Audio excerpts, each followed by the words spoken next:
Bismillahirrahmanirrahim. Assalamualaikum warahmatullahi wabarakatuh. Innal hamdalillah nahmaduhu wa nasta'inuhu wa nastaghfiruh wa na'udzu billahi min shururi anfusina wa min sayyiati a'malina man yahdihillahu fala mudilla lahu wa man yudlilhu fala hadiya lahu.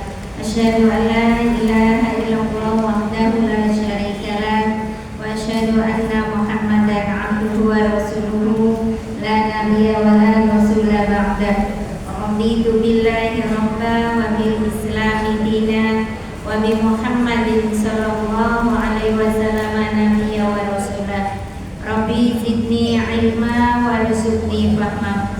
Allahumma la sahla illa ma ja'altahu sahla wa anta taj'alul hazna idza syi'ta sahla.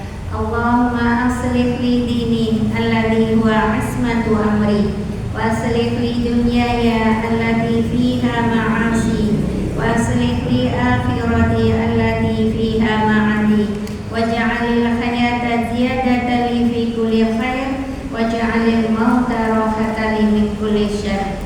Amma ba'd, ibu-ibu yang dirahmati Allah, apa kabar ibu-ibu? Alhamdulillah, selalu bahagia, selalu semangat, selalu sehat dan bermanfaat. Alhamdulillah, Allahu Akbar ya. Luar biasa ibu-ibu ya. Hari ini kita kembali dipertemukan oleh Allah ya. Dan tentu saja ini bagian dari nikmat ya Bu. Ketika kita bisa datang ke majelis taklim, ini adalah karunia besar ya. Kalah Bu dengan lembaran merah itu kalah ya. Ratusan ribu dibanding jenengan duduk di sini nggak ada apa-apanya ya. Karena apa? Ilmu itu tidak bisa diukur dengan kenikmatan dunia ya kan Bu? Iya. Makanya jangan bersedih kalau hari ini tidak punya lembaran merah. Ya, asalkan bisa pakai kerudung merah, datang ke majelis taklim. Ya, jadi seperti itu. Ya, jangan kemudian terlalu dikhawatirkan dengan bagian kita di dunia. Ketika kita bisa dekat dengan Allah, ya lewat ilmu, ini menjadi bagian kebaikan luar biasa. Ibu, kita semua ini sedang berada di taman surga. Ya, iya. Karena kata ya di dalam satu riwayat disampaikan, ini kalau tidak salah Ibnu Abbas ya, ada 3 taman surga yang Allah turunkan ke dunia. Ya, kayaknya sudah pernah saya sampaikan, ya dicatat meneh ora apa-apa. Kok catatane iki akeh banget. Ya, 3 taman surga yang Allah turunkan ke dunia. Yang pertama ya, adalah majelis taklim. Nih, seperti ini. Ini mudah-mudahan bakal calon penghuni taman surga. Kenapa? Karena di situ hadisnya mengatakan ya, barang siapa yang tidak suka dengan taman surgaku yang aku turunkan ke dunia, aku haramkan taman surgaku nanti yang ada di akhirat. Masya Allah. Dan tadi luar biasanya orang Solo itu sama majelis taklim, biuh mantek geleng kepala. Tadi disampaikan Mbak Ari, hari Jumat itu 3 trik dari Alfansa Manahan, kemudian Konita ya Kadipolo, kemudian Al-Haji ya Nurul Huda kan Manahan tadi, Alfansa namanya ya majelis taklimnya. Nah itu, ini baru sehari loh Bu. Jadi jenengan kok nanti di hadapan Allah ya, ketika diminta pertanggungjawaban, terus kemudian yang jenengan ngomong tidak tahu, ya Allah aku nggak tahu, ini tidak jadi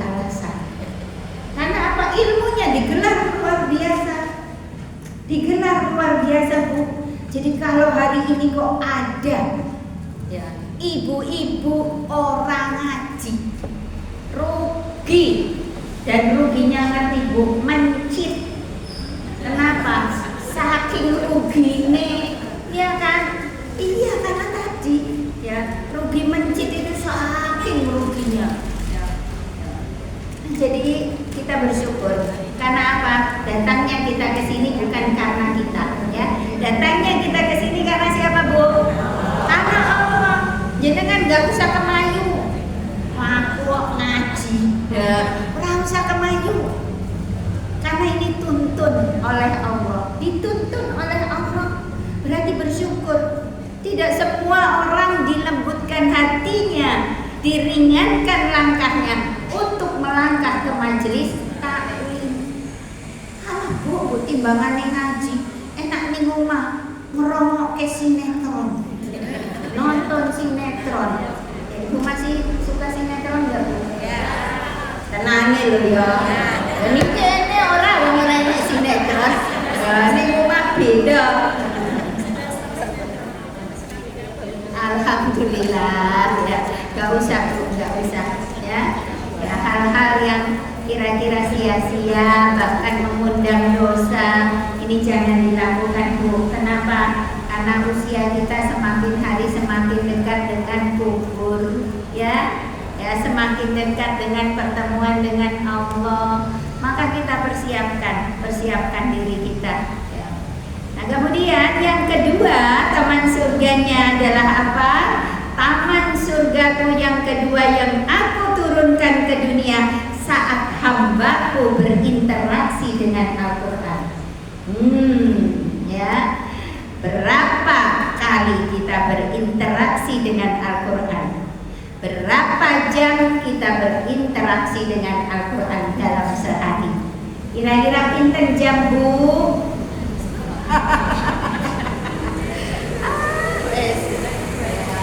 Karena apa? Kita semua sama loh ya, punya jatah 24 jam sehari semalam ya.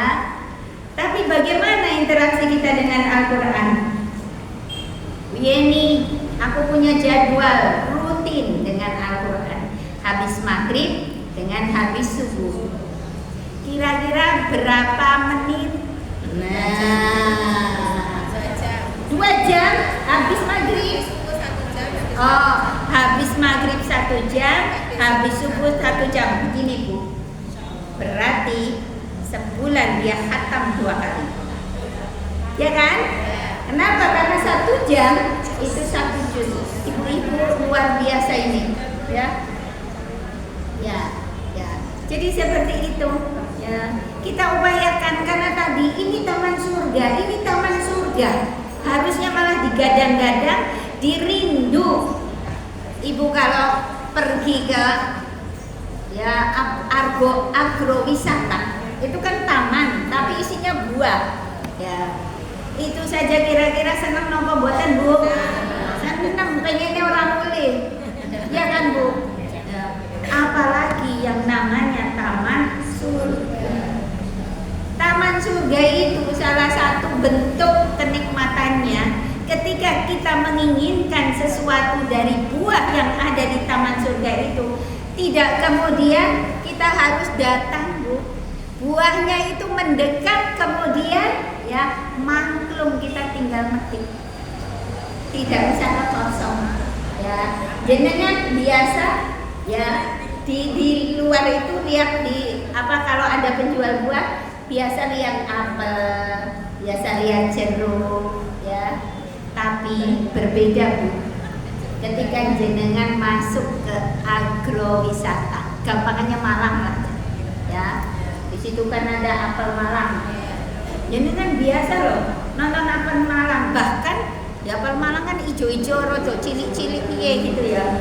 Dan tidak terlalu istimewa, tapi jenengan ketika masuk di taman buah apel Malang ini bengok-bengok. Ya Allah, subhanallah, ini ngopo jane? Wong ya kulino nonton apel Malang. Ya jane ngopo? Ya karena tadi ada ada kenikmatan ketika buah itu masih berada di pohonnya. Makanya kenapa di surga itu ketika menginginkan buah, bukan buahnya gelundung dewe enggak. Nek buahnya gelundung-gelundung datangi kita orang ya, enggak asik Bu, kurang kenikmatannya, tapi pohonnya yang mendekat. Sehingga bayangkan, munggur belimbing saja ketika pohonnya mendekat, kemudian kita metik sendiri piye Bu? Masya Allah. Nih, Lombok lagi mahal. Nah, jenengan punya pohon ya, cabe ya, punya pohon cabe di rumah, mau nyambel Bu ya, kelingan Lombok kok wis abing-abing. Nah, tak nganggo sambel wae ora usah tuku lombok. Kira-kira dari dalam rumah itu wis kemayuar njupuk lombok. Ya, dan tadi rasanya beda, sama lombok. Beli di bakul sayur sama metik sendiri ini beda. Ya, beda. Karena ada kenikmatan di situ. Makanya Ibu, ya, berlama-lamalah ketika berinteraksi dengan Al-Quran. Kalau jenengan ya bisa berlama-lama interaksi dengan HP, maka harusnya interaksi dengan Al-Quran lebih lagi. Ya, kalau jenengan bisa sering ya mengambil HP, maka Al-Quran harus lebih sering lagi. Harusnya begitu. Ya, tapi yang terjadi ini Al-Quran, ini HP. Sing dicoba apa? HP ini. Hari ini lagi seperti itu lah ya Bu. Ini harus disikapi dan kita harus jujur kepada diri sendiri. Kenapa? Karena nanti pada akhirnya menjadi pertanggungjawaban kita di hadapan Allah. Ya, jadi harus jujur. Ya harus jujur. Ini harus ditarik tangan ketika yang mau diraih HP. Jangan. Ada Allah. Ya ada Allah yang melihat. Ambil Al-Qurannya. Apalagi ini mendekati bulan Ramadan, ini masih bulan Rajab, ya kan Bu? Ini bulan menanam Ibu, bulan menanam. Kalau jenengan sudah menanam dari bulan Rajab, insya Allah di Ramadan jenengan tinggal terbang, karena Ramadan tinggal memanen. Berbeda kalau persiapannya seminggu sebelum Ramadan. Alah cek suwe, Ramadan ini cek pirang sasi ya, sesasi setengah cek suwe. Akhirnya apa? Ya seadanya, tidak ada persiapan. Maka ini upayakan. Kemudian yang ketiga, ya, taman surganya Allah yang Allah turunkan ke dunia adalah ketika seorang hamba bercinta dengan Allah. Saat apa? Sepertiga akhir malam ya, dalam sholat tahajud. Kita ketika sholat tahajud itu sedang bercinta dengan Allah ya Bu. Makanya ya dihayati betul. Ya dihayati betul. Kalau kita dulu ya flashback coba ya, mau ketamuan yayangku ya. Ya itu saja ya Allah deg-degan ya, deg-deg plus, akhirnya plus tenang hilang. Nah, ini harusnya ketika kita sepertiga akhir malam itu persiapan. Ya, persiapan ini mau berjumpa dengan Allah ya. Dat yang sangat menyayangi kita. Dat yang memberikan semua kebutuhan kita, dan yang paling penting, dat yang menetapkan di mana nanti tempat kita setelah mati. Nah, ini kalau hidup sudah milik Allah, rezeki kita sudah dijamin oleh Allah, jangan khawatir Bu, jangan khawatirkan hidup, tapi khawatirkan kehidupan setelah mati. Ya. Jadi hidup di dunia itu sudah nggak usah terlalu dipusingkan, nggak terlalu dipen-penke. Ya. Justru jenengan itu ya, konsentrasinya adalah ke akhirat. Dan mudah-mudahan karena seringnya ngaji ini digosok terus, lama-lama mengkilat ya Bu, ya, lama-lama tajam ya, lama-lama tajam. Maka ibu-ibu jangan putus ngaji ya. Enak loh Bu ngaji, belum ya masuk sudah disambut dengan apa Bu? Snack. Pripun jenengan iku ya. Iya. Begitu duduk diberi ilmu. Nanti pulang bawa pengetahuan. Ya. Untuk apa? Dipraktekkan di kehidupan harian kita. Berkah Bu hidupnya, insya Allah. Ya, hari ini kita akan belajar tentang adab buang hajat. Benar Bu? Batasannya benar nggak nih? Yang kemarin nyatet. Kalau kemarin kayaknya siwak ya. Betul ya? Ya. Sekarang ada buang hajat. Kenapa di dalam Islam buang hajat saja diatur Bu? Kira-kira kenapa Bu? Ada adabnya. Kira-kira kenapa? Ini bentuk kasih sayang Allah. Supaya apa?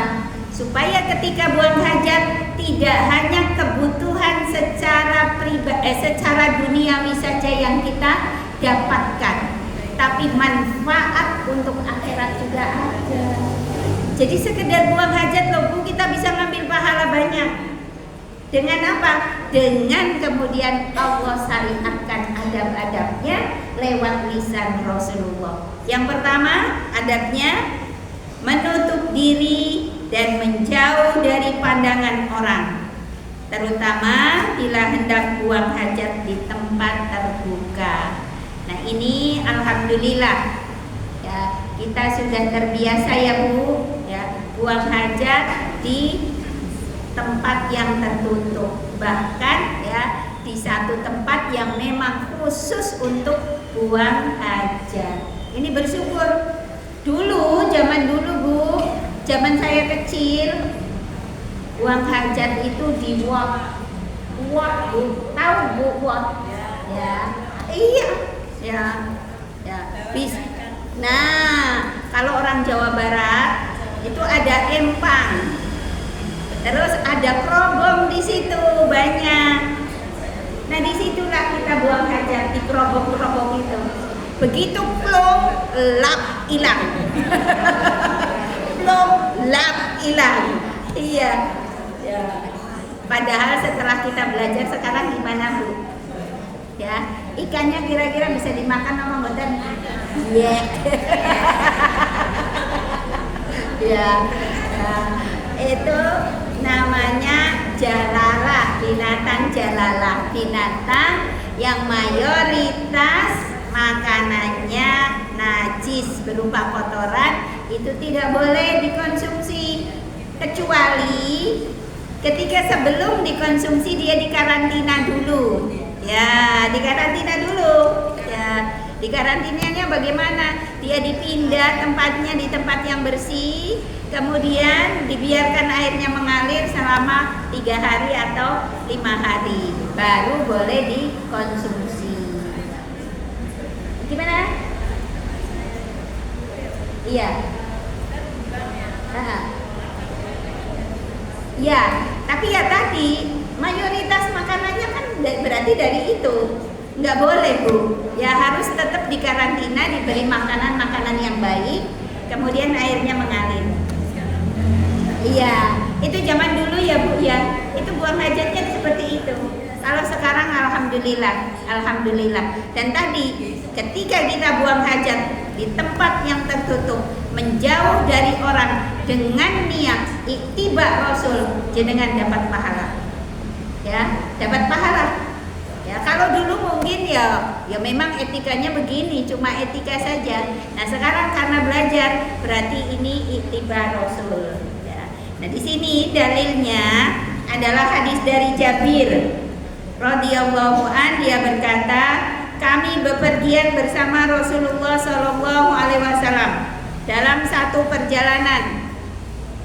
Rasulullah Shallallahu Alaihi Wasallam tidak membuang hajat di tanah lapang hingga beliau hilang dari pandangan dan tidak terlihat. Coba kita bayangkan, Rasulullah bersama sahabat. Ketika Rasulullah ya dalam perjalanan, beliau pengen buang hajat, beliau harus menjauh dari pandangan orang.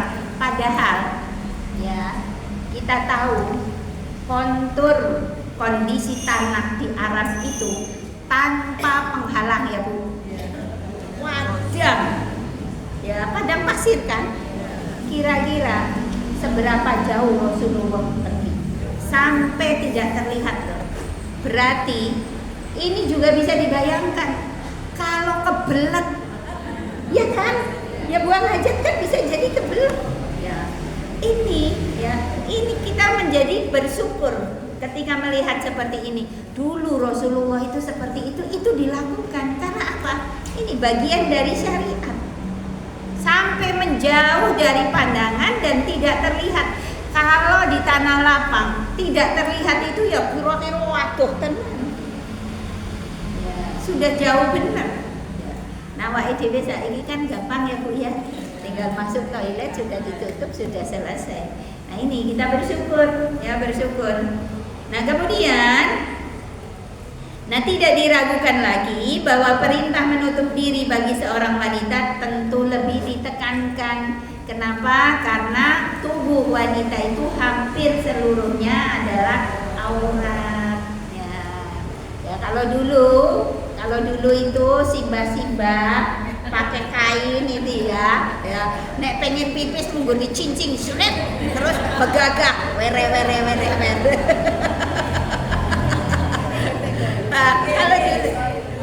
Kalau dulu kan begitu ya.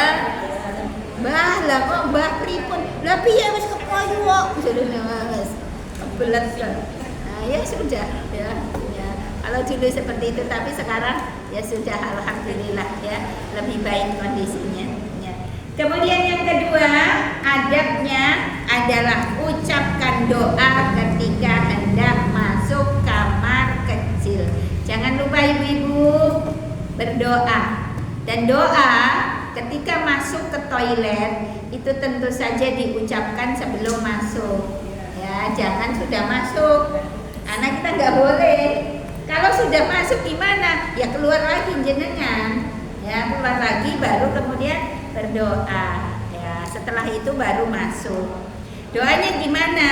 Di sini bismillahi Allahumma inni a'udzubika minal khubusi wal khaba'is.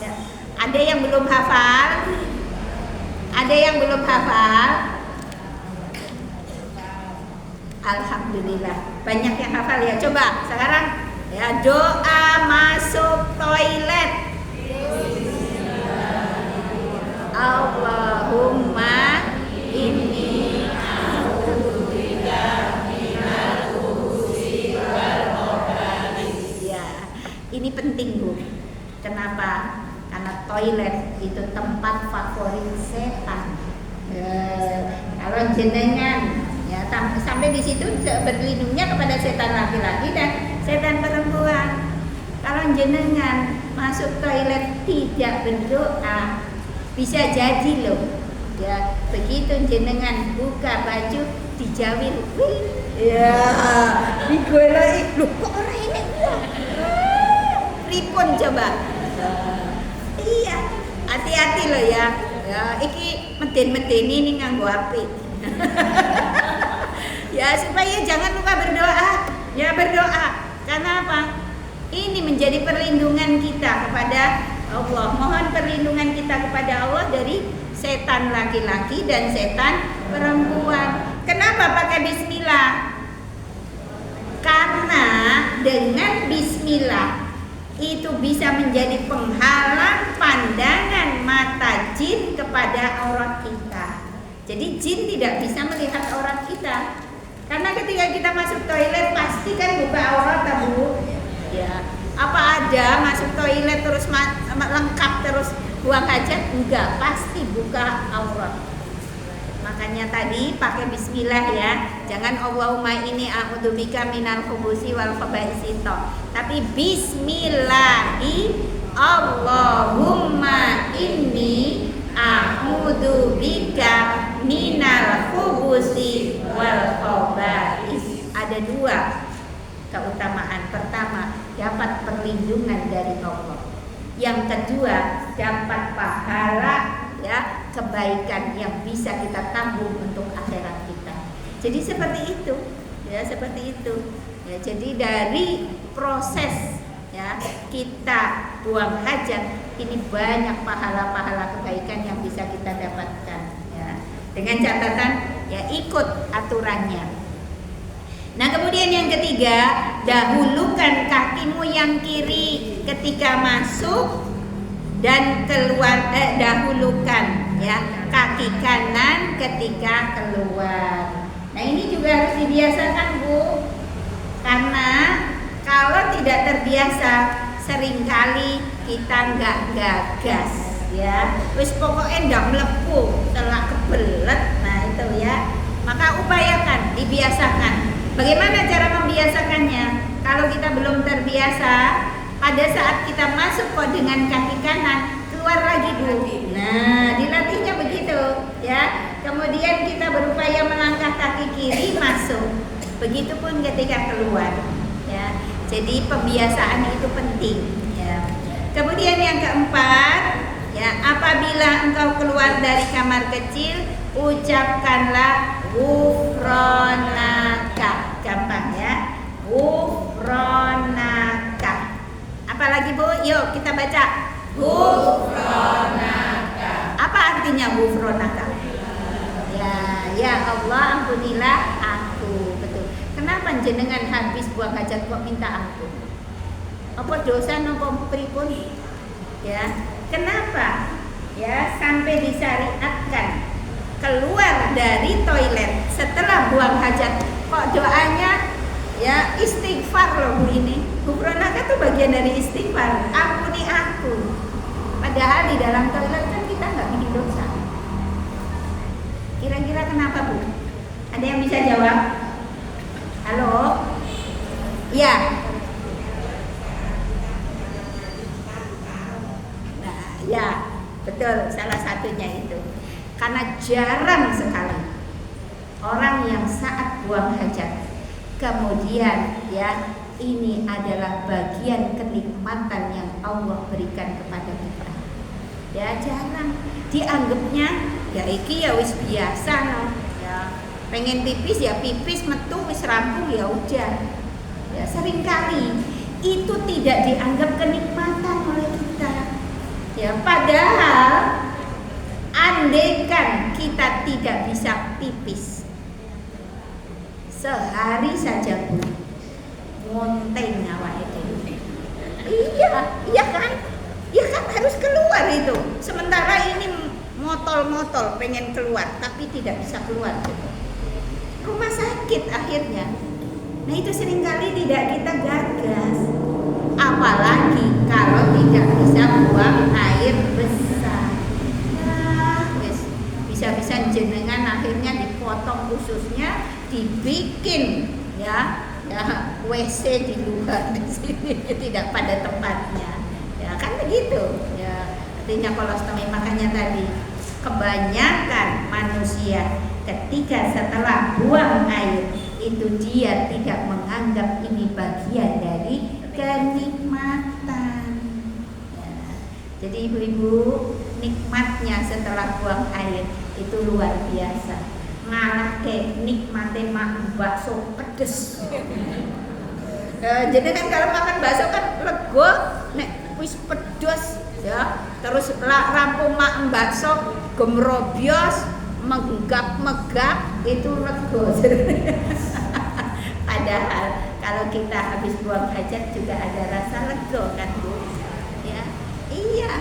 Makanya kenapa kok Allah tuntunkan ghufranaka ya, karena ini juga bagian dari kenikmatan.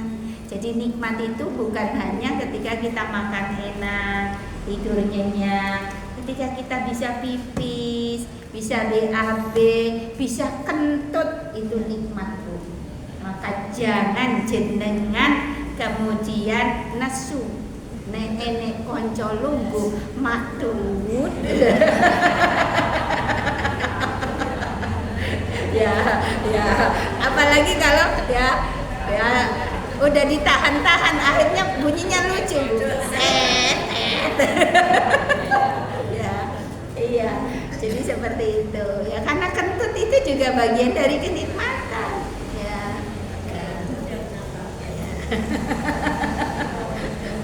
Ya, dengan catatan yang tentu saja kita juga jaga etika ya, artinya ya keluar dulu kalau pengen kentut ya nggak apa-apa. Arep ngendi Mbak Usto meneng wae. Kok takani kono meneng wae.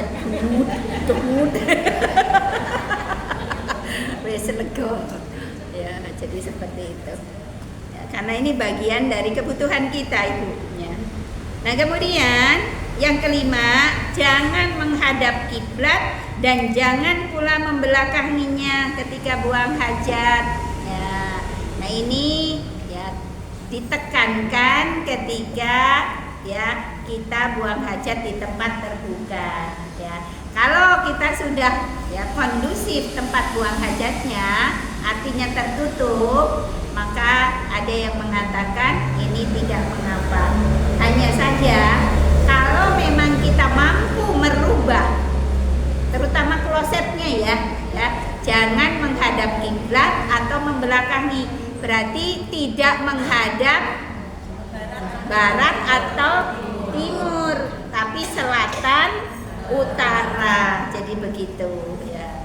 Tapi kalau kita sudah beli misalnya perumahan sudah jadi, kan kadang-kadang developer nggak mikir sampai seperti itu ya sudah, kan udah di dalam tempat yang tertutup ya, kecuali nanti kalau direnov baru kemudian dirubah ya, jadi seperti itu. Ini berdasarkan hadis Abu Ayyub Al-Ansari radhiyallahu an. Dari Nabi Shallallahu alaihi wasallam beliau bersabda, apabila kalian buang hajat, maka janganlah kalian menghadap kiblat dan jangan pula membelakangi, akan tetapi menghadapkanlah ke arah lainnya. Nah, kemudian yang keenam, beristinja. Beristinja itu membersihkan tempat keluarnya kotoran, baik itu bisa dengan air, dengan batu, tisu, daun, kayu, boleh Bu ya. Dan alhamdulillah di tempat kita ya tidak kemudian sulit air. Ya. Akhirnya ya ketika beristinja pastinya dengan air ya Bu, jenengan. Tapi kalau di tempat yang tidak ada air, maka bukan berarti kita tidak beristinja. Boleh dengan tisu, boleh juga dengan kertas, boleh juga dengan daun. Jenengan misalnya ya pergi ya naik gunung, ya, kemudian di situ kan jarang ada air ya, tidak semua di tempat itu air mudah ya. Nah, kemudian tadi pengen ke buang hajat. Nah, ketika selesai buang hajat bingung, kok ora ini banyu iki piye? Ada daun, boleh dengan daun. Tapi dengan catatan, kalau dengan daun hati-hati ya. Karena tidak setiap daun ramah ya. Nah, terutama jenengan jangan pakai daun jati. Daun babayang kayak daun jati. Jadi masalah. Hati-hati ya, hati-hati ya, karena daun itu kadang-kadang ada yang malah gatel jadinya ya, apalagi kalau perempuan, karena perempuan itu antara lubang dubur dengan lubang vagina deket banget ya, ini hati-hati ya. Kalau sekarang tidak terlalu sulit ya Bu, karena ada tisu basah, ada tisu kering, kemana-mana bawa itu ya. Seperti ketika kita di kendaraan tadi ya, di pesawat ya. Di pesawat itu seringkali airnya minim ya Bu, maka di situ disiapkan tisu. Ini kira-kira nek jenengan ya beristinja dengan tisu rasanya pripun ya. Kenapa kok rasanya nggak nyaman? Karena tidak terbiasa ya. Orang barat kayak gitu nggak masalah ya. Awake dhewe lho kulino nganggo air biur ngene resik akeh banyak ya, pakai airnya banyak lah kok terus dengan tisu rasanya piye ya. Maka biasanya saya sikapi ya jamaah-jamaah umroh, jamaah-jamaah haji, saya beri cara Bu, jenengan juga boleh deh ya, pakai botol ini loh Bu, ini dibawa, ke pesawat, tapi isinya dibuang. Ini tutup botolnya dilubangi Bu, dilubangi 3 atau 4, dilubangi pakai paku. Jadi bawahnya kosong. Ya, nanti kalau mau ke toilet, ini disumpet dibawa ke dalam toilet. Sebelum jenengan ya buang hajat, ini diisi dulu di wastafel. Kan ada wastafel toilet ya. Ya, diisi ya, diisi monggo mau separoh atau kebak. Nanti taruh saja di atas wastafel, baru jenengan buang hajat. Ya, setelah itu ya, setelah buang hajat selesai, pencet dulu, hilangkan. Karena apa? Kalau langsung cebok, nanti takutnya najis naik ya, terpercik. Buang dulu ya pipis kita. Wah, ya bunyinya keras ya. Nah, iya kan? Ya udah, bus. Baru ini kemudian kita pencet ini jadi mancur. Wah, enak tenang. Jenengan coba rasakan ya. Saya Masya Allah bersyukur sangat apa ya, cebok ternyaman. Di pesawat. Iya, ya Allah, ini enak banget. Karena apa? Maaf ya Bu ya. Kalau bapak-bapak mungkin pakai tisu basah gampang. Kalau kita Bu, karena kan vagina kita itu ke dalam ya, kemudian juga lipat-lipat, jadi nggak bisa kalau seperti itu ya. Memang di pinggir toilet pinggir wastafel itu ada gelas kecil-kecil itu dari kertas itu ya. Nek gelas kecil diisi banyak ya, piuk urung tekanin jero wis entek ya kan, iya kan. Nah, gelasnya cuma segini loh. Nek ini kan waduh tenanan ngene iki gua. Pokoknya enak ya Bu. Nanti coba lah ya, jenengan nggak usah ya. Kalau misalnya belum umroh, misalnya mau pergi kemana, kemudian kebetulan pakai pesawat ya Allah itu wes pokoknya istinja terenak itu. Ya jadi seperti itu ya. Nah Ibu boleh deh pakai ini, dibawa kemana aja kalau bepergian, karena ini juga manfaat ya, tidak hanya ketika naik pesawat. Saat kita dalam kondisi tidak ada air, kan air mineral kan sekarang banyak, maka diisi air mineral kemudian untuk istinja ya, supaya apa? Betul-betul bersih. Karena kalaupun kita bisa istinja dengan tisu, tidak sebersih ketika dengan air ya. Makanya di sini meskipun tadi boleh dengan air, boleh dengan batu, boleh dengan tisu, tapi air tentu saja yang paling utama ya. Nah kemudian ya dalilnya di sini dari Anas bin Malik. Dia berkata Rasulullah Shallallahu Alaihi Wasallam masuk ke kamar kecil. Lalu aku dan seorang budak laki-laki yang seumuran denganku membawa satu bejana berisi air dan juga tombak kecil. Lalu Nabi beristinja dengan air. Artinya Nabi tidak memilih tombak kecil, tapi dengan air ya. Jadi dengan tombak atau kayu itu boleh ya, dilepet-lepet kayak gitu ya, seperti dengan batu ya. Kalau dulu kan batu ya, zaman dulu itu 3 batu ini sudah mencukupi untuk istinja. Kita bisa bayangkan loh zaman ya Rasulullah, mereka beristinja dengan 3 batu ya. Padahal 3 batu seperti apa ya, batunya di sana kan ya orang apa ya dadak ngasah sih kan ya enggak ya. Ya asal ngambil batu ya. Ini juga dilakukan oleh para ummahatul mukmin, para sahabiyah ya, karena memang kondisinya seperti itu ya. Jadi kita bersyukur air di tempat kita melimpah, saking melimpahnya sampai banjir ya. Tapi tetap ya Bu, kalau menggunakan air tetap kita harus tidak boleh ya israf ya, tidak boleh boros.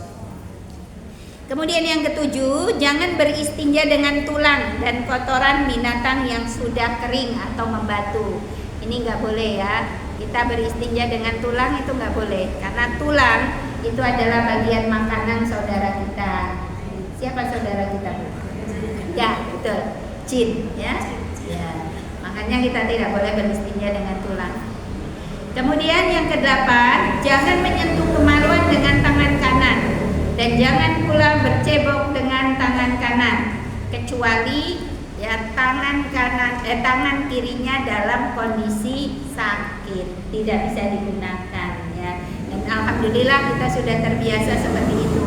Makanya kita juga ajarkan kepada anak-anak kita ketika kita ngajarkan cebok, pakai tangan kiri ya, jangan tangan kanan. Dan kita sebutnya ya jangan tangan yang jelek, Bu. Ya, ayo pakai tangan jelek ya, pakai tangan yang jelek loh. Tangannya ini sing jelek loh. Ya, kadang-kadang kan kita ngajarkan seperti itu. Ayo saling pakai tangan baik, tangan manis. Nggak usah kanan kiri ya, sesuai dengan sebutannya ya. Jangan diganti ya, karena tangan itu semua manis, tangan itu semua baik karena memiliki fungsi dan manfaat sendiri-sendiri. Ya, kemudian yang ke-9, tidak boleh buang hajat di jalan yang biasa dilalui manusia atau di tempat berteduh mereka. Ya, jadi kita tidak boleh ya buang hajat di tempat yang biasa menjadi lalu lalang manusia. Kenapa? Karena ini akan mengganggu. Ya, yang paling sering itu adalah di halte, Bu, ya kan? Tempat ya menunggu bis. Seringkali ya baunya itu khas apa, Bu? Pesing. Iya, pesing. Dan biasanya ya yang pipis di situ itu kan bapak-bapak. Ya, nek ibu-ibu ya kebangetan nek ibu-ibu. Ya. Nek bapak-bapak itu kadang-kadang ya mepet ban iso pipis. Mepet pohon iso pipis kan begitu, Bu. Ya. Mepet tembok iso pipis. Sebetulnya itu juga nggak benar, ya nggak benar, di dalam Islam nggak boleh kayak gitu. Karena apa? Ya akan terjadi najis di mana-mana. Di samping baunya juga nggak nyaman ya untuk yang lain. Maka ini upayakan, ajarkan kepada anak laki-laki kita tetap tidak boleh sembarang buang hajat. Ya meskipun masih kecil, jangan kemudian ya. Yang pengen pipis, wis ning kono kuwi lho. Di sini yang ora apa-apa kowe urung balik kok. Enggak boleh kayak gitu. Ya kita memang korban ya, kita artinya mengantarkan mereka ke toilet, kemudian juga mengajarkan harus istinja ya, dibersihkan. Jangan kemudian ya asal aja seperti itu, nanti jadi kebiasaan mereka dibawa sampai besar ya. Nah kemudian yang ke-10, makruh hukumnya kencing di tempat mandi. Nah ini gimana ini ya, maksudnya ini di tempat mandi itu di mana ya air di kamar mandinya itu ya tempatnya tidak tinggi. Jadi takutnya kalau kita pipis di situ ini akan terpercik ke dalam air mandi kita. Ya, kalau di tempat kita itu kan sudah kondusif ya, Bu. Ya, kecuali jenengan misalnya pakai ember. Maka kalau ya kamar mandi kita itu kerannya tidak ada bak di situ. Kalau dulu kan pakai bak ya, Bu. Kalau sekarang kan umumnya pakai ember. Ya karena bak itu harus nguras. Ya. Kalau ember kan cuma dibersihkan, terus kemudian nggak terlalu bermasalah. Nah, ini kalau pakai embernya yang tinggi ya, Bu.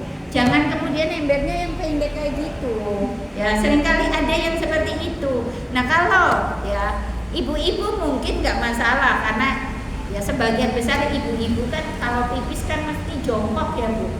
Apa ini jenengan nek pipis nanti? Gimana? Ya meskipun tadi ya kita terus kemudian di dalam kamar mandi tetap ya upayakan jongkok. Ya jangan kemudian wis malah enak kok. Jadi pahanya juga ikut anget. Jangan ya, kecuali memang kadang kebelet ya, kalau kebelet gitu ya. Makanya jangan nunggu sampai kebelet supaya apa? Ada nilai sunnah. Karena dengan kita jongkok itu ada nilai sunnah sendiri. Ya. Ini yang sering terjadi itu ya bapak-bapak. Ya seringkali bapak-bapak itu pipisnya sambil berdiri. Sementara kalau embernya rendah, kira-kira pripun? Kan bisa kemungkinan terpercik. Maksudnya begitu ya.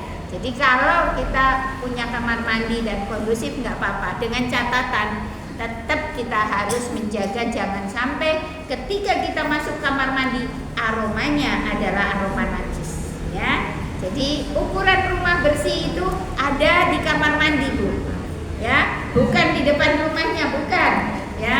Ukuran rumah kita bersih itu ketika kita masuk kamar mandi, kok kamar mandinya bersih. Tidak harus bagus loh ya, bersih. Kamar mandinya sederhana, tapi bersih. Ya, yang masuk itu tidak bau najis. Ya, jadi seperti itu. Ya, sebagus apapun kamar tidurnya, tapi ketika masuk kamar mandi, ya, rantai-rantai, terus ini sore kumpuman, ya, malah proyek. Wah, terus. Eman-eman rumahnya bagus. Jadi ukurannya itu ada di toilet ya. Ibu-ibu makanya ibu-ibu yang bersih Bu, karena kebersihan itu bagian dari iman ya. Nah kemudian tidak boleh juga kencing di air yang diam tidak mengalir ya, karena ini juga takutnya apalagi ini musim hujan ya, ada jelugangan terus keisi air. Lah kok putune kon pipis ning kono. Giliran rampung pipis lewat mobil, wes. Percepret semua. Ya, ini enggak boleh ya, enggak boleh ya. Jadi jangan kemudian memberikan madorot kepada saudara kita yang lain ya, di antaranya dengan tadi ya, pipis di tempat air yang diam atau tergenang. Kemudian yang ke-12, tidak wajib beristinja karena buang angin atau kentut ya, karena kentut itu bukan najis dan tidak membawa najis. Jadi ketika kita kentut maka tidak harus cebok ya Bu, kecuali ya kita kentutnya dalam kondisi mencret diare katutan ya, harus istinja nah ini ya.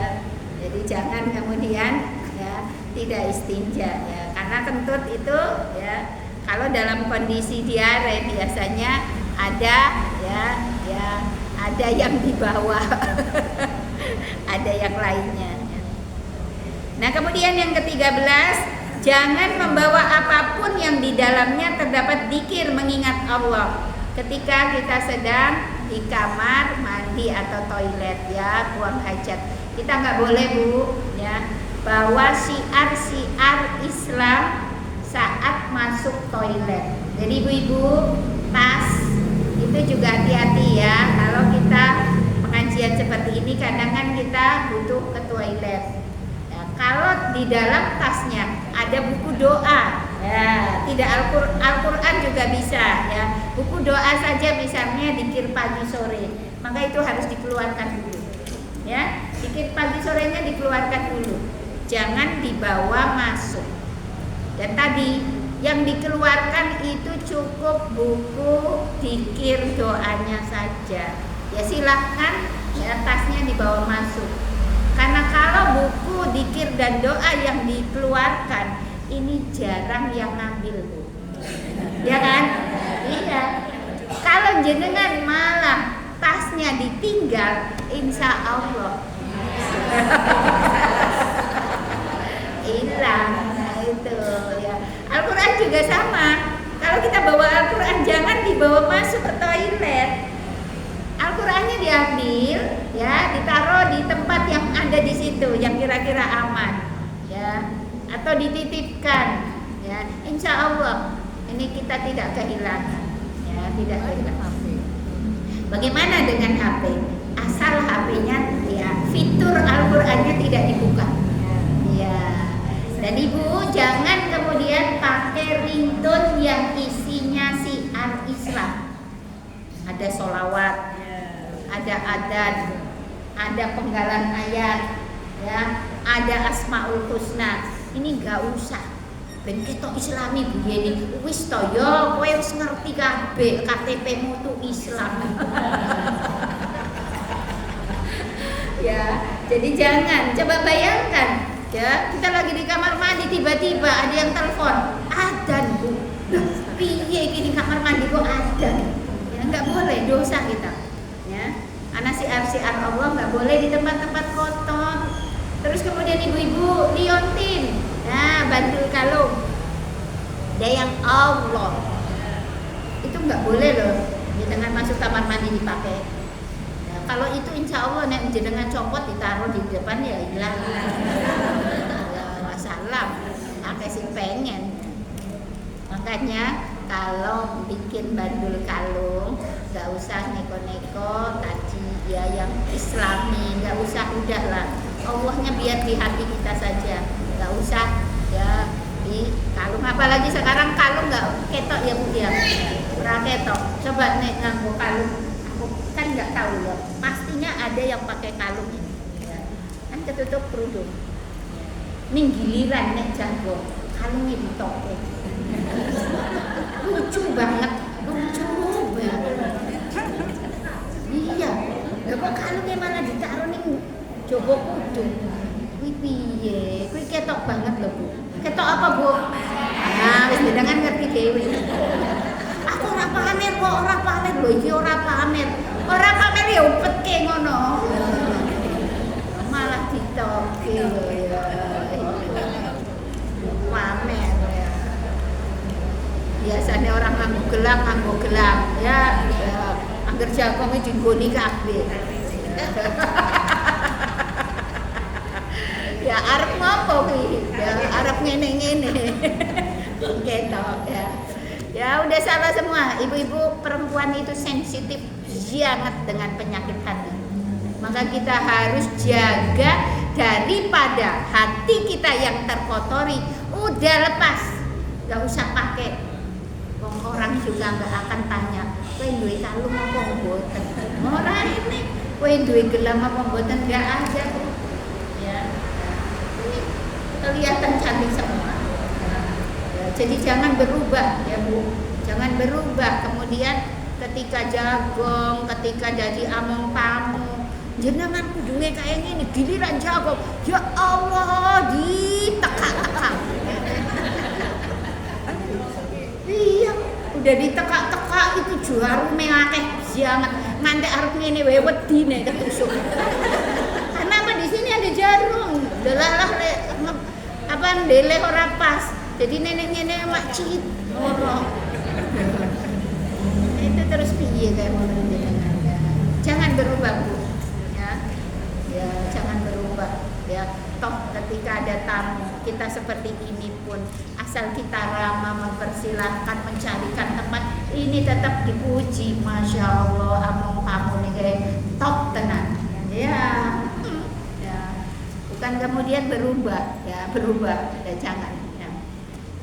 Ya, kita lanjutkan ya. Dalilnya di sini adalah firman Allah di surat Al-Hajj ya.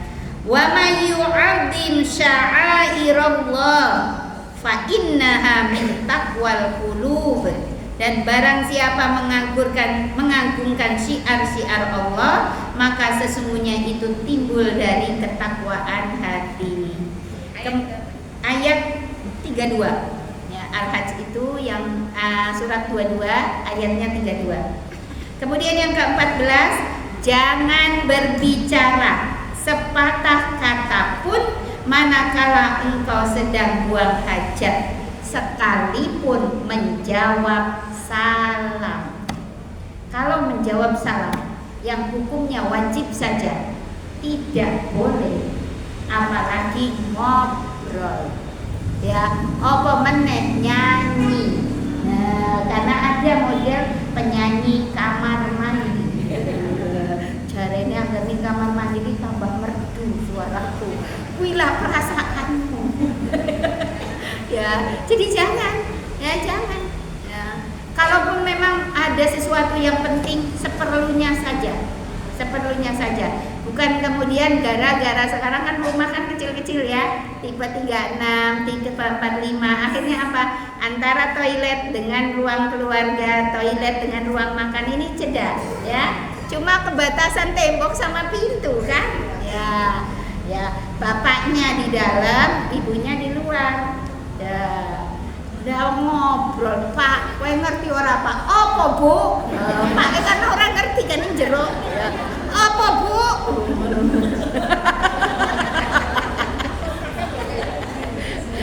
Aku mau ngaji, ketemu koncomu nggih men. Saiki ayu tenan. Wah, wes bubar. Mau pamit boleh, tadi kan seperlunya ya. Kalau mau pamit Pak, ya pamit dulu. Ya, bapaknya cukup ya aja udah. Ya jangan kemudian terlalu panjang. Ya. Kita juga kalau dipamiti jangan terus terlalu panjang karena kita lagi di dalam toilet.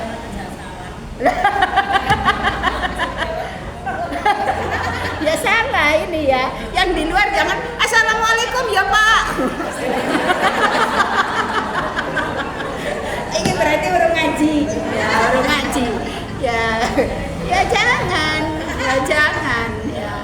Nah, lagi kayak gini aja, kita baru datang tidak kemudian dari assalamualaikum. Waalaikumsalam, jawab sampai bubar. Ini tidak beradab namanya. Ya, ketika majelis sudah mulai ada yang datang telat, segera cari tempat duduk. Tidak usah salam, tidak usah salaman. Wong Jawa iku teko telat salaman. Astagfirullah, iki piye? Ya iya. Jarene golek pahala, lah jenengan salah. Nek ngono ki tekane aja telat. Ya kan? Kalau mau cari pahala betul salaman itu bagus dapat pahala. Tapi di tempat mana dulu? Ya, kalau sudah bermajelis seperti ini jenengan salaman sementara sudah dimulai sampai akhirnya sing ngomong terus mandek nontonin. Itu ya orang benar ya, enggak benar ya. Jadi ada tempatnya ya. Nah, kemudian yang terakhir yang ke-15 disunahkan untuk mencari tempat yang gembur ketika kencing dan tidak kencing di tempat yang keras. Kenapa? Sebagai bentuk kehati-hatian dari terpantulnya najis ke pakaian kita ya. Nah, jadi kalau misalnya kencingnya ya di tempat yang keras, maka kalau kamar mandi kita kan pasti lantainya keras tuh Bu. Caranya bagaimana? Ya, dikasih air dulu, siram air dulu ya supaya percikannya tidak terlalu tinggi ya. Jadi kita siram air dulu lantainya, kemudian kita juga ya buang hajatnya tentu saja dengan jongkok ya, dengan jongkok. Kalau perempuan ketika mungkin kita dalam kondisi safar ya di tempat yang tidak seperti biasanya, maka upayakan kita juga hati-hati ketika pipis. Kenapa? Anak perempuan kan biasanya pakai kaos kaki ya, pakai kaos kaki. Nah, kaos kaki ini juga kan dipakai untuk sholat. Maka kalau jenengan pipis, jongkoknya agak ke bawah, ya, agak ke bawah. Ya, mungkin kalau orangnya gemuk atau sudah sepuh raiso ya Mbak. ya kalau ada memang ya cari yang duduk ya, toilet duduk kan lebih nyaman. Tapi kalau nggak ada tadi jongkoknya agak ke bawah, terus ojo diloske Bu. Ya, smarem ya. Nah ini ya banter. Ya jangan diloske ya. Jadi pelan-pelan supaya apa? Tidak terpercik ke kaos kaki kita. Kalau jenengan hati-hati lagi ketika safar bawa double kaos kaki. Kaos kaki khusus untuk sholat. Nah betul, itu yang terbaik. Ya, karena kan rawan. Sebab ketika terpercik ke pakaian kita biasanya kita tidak terasa. Ya, kan kita tidak terasa. Ya, inilah pelajaran kita hari ini. Alhamdulillah selesai tentang adab ya buang hajat ya. Monggo kalau ada pertanyaan, monggo. Data Mansur data dulu saja. Iya. kan poin satu majelis taklim, yang kedua interaksi dengan Al-Quran. Iya. Jadi misalnya ada yang dilarang sama suaminya untuk majelis taklim atau belajar misalnya tahsin gitu. Itu gimana Ustaz? Ya nggak apa-apa. Jadi interaksi dengan Al-Quran, ambil yang lain. Ya ini kadang-kadang para suami itu ya nggak ngerti kewajibannya ya. Istrinya mau ngaji malah dilarang, tapi di rumah dia tidak diajari oleh suaminya. Nah ini sebetulnya salah. Kalau dia memang tidak mampu mengajari sendiri, maka biarkan istrinya untuk ya mencari ilmu, ya ngaji. Nah, karena ini kewajiban sejatinya Ibu, ketika seorang suami memiliki istri solihah. Istri solihah pasti paham agama kan? Paham agama ya diantaranya dengan ngaji seperti ini. Maka sejatinya ya setengah dari surga sudah dia dapatkan.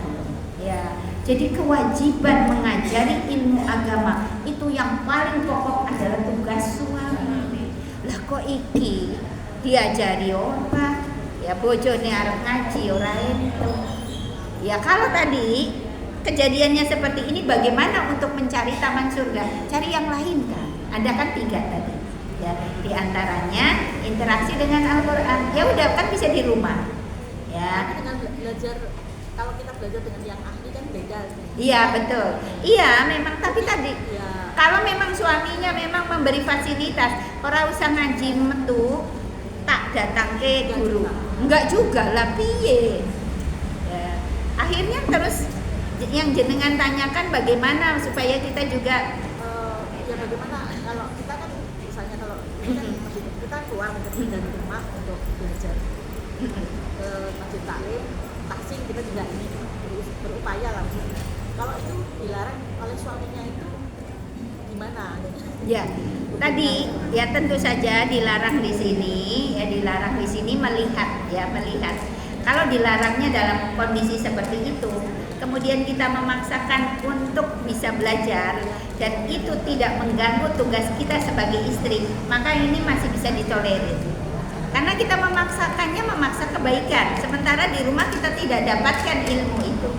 Ya, ini nggak masalah. Ya kalau misalnya dari uang dari suami ini cukup untuk mendatangkan guru taksin, ini jauh lebih baik dengan undang. Karena apa, suami sudah memberi fasilitas diantaranya untuk bisa ya membayar ya gurunya itu. Jadi seperti itu. Ya seperti itu. Jadi larangan itu tentu saja ketika larangan ini tidak bertentangan dengan ya syariat. Nah kalau tadi ya kita sampaikan dulu, tapi tetap kita tidak kemudian frontal ya, nyampaikan dulu ke suami ya, Pak, ini tuh sejatinya kewajiban jenengan ngajari aku agama. Tapi kok jenengan aku ngaji ora itu ning omah ora diajari. Piye tanggung jawabmu di akhirat? Wong aku ngaji lho. Jadi dianya itu Ustazah males ngomong sebelum larangan itu ada gitu. Jadi kalau aku ngomong pasti nggak boleh gitu loh. Walah itu berarti dia belum ikhtiar. Ya belum ikhtiar berarti. Jangan kemudian memutus hal-hal yang kita belum tahu. Ya. Karena dia sudah tahu jawabannya. Ya kan belum tentu. Siapa tahu hatinya berubah. Iya kan?